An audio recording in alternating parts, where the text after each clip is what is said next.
प्रश्न तेरे बल का है, सवाल तेरे कल का है। ये प्रश्न तेरे बल का है, सवाल तेरे कल का है। समय फैसले का फिर से आ गया है, तू ओट कर।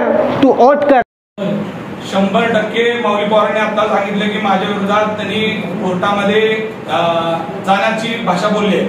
त्याच्यामुळं मी त्यांना सांगतो जिथे योग्य ठिकाणी माझ्याकडे जे पुरावे ते मला सिद्ध करण्याकरता काफी आहेत आणि ते मी देणार आहे।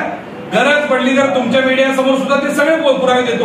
अहो कुठल्या गाडीने पैसे घेतले हे सुद्धा माझ्याकडे पुरावे आहेत, कारण ही परिस्थिती काल यांच्यावर ह्यांच्यातलाच एक माणसाला पैसे न मिळाल्यामुळं आम्हाला ही सगळी वस्तुस्थिती त्यांनी तंतोतंत सांगितलेली आहे। म्हणजे एकीकडे समाजाची दिशाभूल करायची। घेण्याच्या दिवशी माऊली पवार एकटे होते की अनेक जण होते? त्यांच्यासोबत अजून एक कार्यकर्ता होता। त्यांची मीटिंग काँग्रेसच्या नगरसेवकाच्या घरात पहिल्यांदा झाली। त्या घरामध्ये त्यांच्यासोबत आता इथं मंचकावर बसले त्यातले एक दोघ जण होते, ते दोघं तिघं मिळून मीटिंग केले। अजून काही समाजाचे काही लोक होते, पण त्या दिवशी त्यांचे पैशाचे व्यवहार झाले नाहीत। पैशाचे व्यवहार मी सांगितल्याप्रमाणे मंगळवेढा रोडला इनोवा क्रिस्टा गाडीमध्ये पैसे दिले गेले, तेव्हा माऊली बरोबर जो माणूस होता त्याच माणसाने गेल्या 8 दिवसाखाली ही गोष्ट घडलेली आहे। जरंगे पाटील ज्या दिवशी यायचे होते त्याच्या आदल्या दिवशी माऊली पवारांनी 20 लाख रुपये प्रणिती शिंदेकडून घेऊन मराठा समाजाची जे काही मतं आहेत ती मी एक स्वघोषित हे आहे समन्वयक आहे, माझा समाज ऐकतो ह्याच्यामध्ये सांगण्याचं आणि त्यांच्याकडून अशा भूलथापा घालून देण्याचं काम केलेलं आहे। मराठा समाज अशा लालची आणि पैसे घेणाऱ्या माणसाच्या पाठीमागे कधीही उभारणार नाही।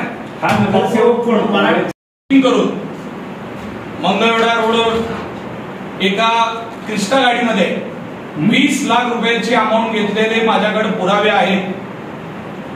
त्यांनी आता जर सांगत असतील की मी कुठले असे पुरावे असतील तर त्यांनी द्यावेत। त्यांनी माझ्यावर मानहानीचा दावा दाखल करावा। मी सदर सगळे पुरावे त्या कोर्टात कशा नोटा घेतल्या कुठल्या नोटा दिल्या हे पण मला माहित आहे, कारण त्यांच्यामध्ये असलेल्या माणसानेच ही गोष्ट मला सांगितलेली आहे।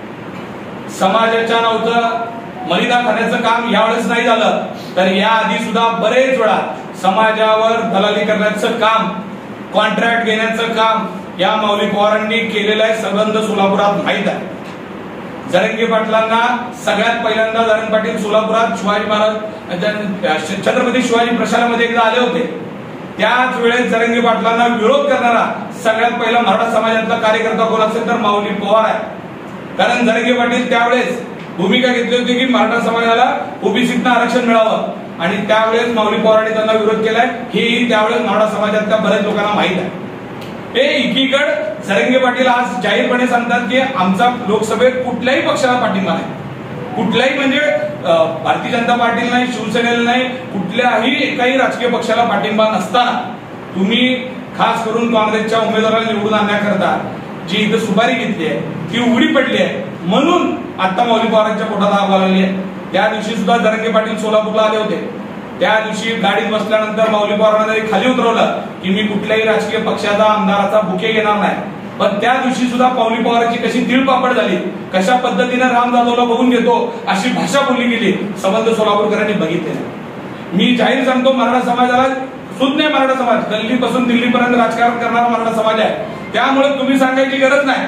आणि खास करून आर्थिक लाभापोटी जर तुम्ही कुणाला सांगत असाल तर समाज खूप शहाणा आहे, कुणाला मतदान करायचं कुणाला नाही करायचं भले समाज नोटाचं बटन दाबेल, पण तुम्ही ज्या पद्धतीने हे वागा लागलात ही समाजाची दिशाभूल आहे। माऊली पवारांनी माझ्या विरोधात मानहानीचा दावा दाखल करावा, किती करोड रुपयाचा दावा दाखल करावा, कोर्टात जावं, माझी त्यामध्ये कुठेही त्यांची हरकत नाही, कारण माझ्याकडे असलेले पुरावे मला सिद्ध करण्याकरता पुरे आहेत एवढा मला विश्वास आहे। आणि माऊली पवारांची दलाली खऱ्या अर्थानं आता बंद झाली पाहिजे।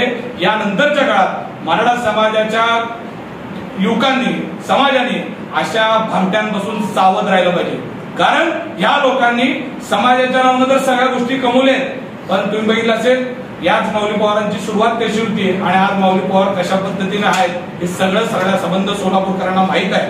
तथाकथित समन्वयक म्हणून समाजाची दिशाभूल करून आम्ही आता निरीक्षण म्हणजे समन्वय करण्याचं कारण सांगतो। माऊली पवारला समन्वयक जे काही झाले असतील त्याचं कारण होतं की माऊली पवार तेव्हा कुठल्याही राजकीय पक्षात काम करत नाही, एक उमदा कार्यकर्ता आहे, आम्हा सगळ्यांना राजकीय पक्षाचे कलर लागले, त्याला नाही आणि म्हणून आम्ही त्याला कोऑर्डिनेटर म्हणून भूमिका दिली, ह्याचा अर्थ माऊली पवार आमचा मालक होऊ शकत नाही, समाजाचा मालक होऊ शकत नाही. ठीक, धन्यवाद.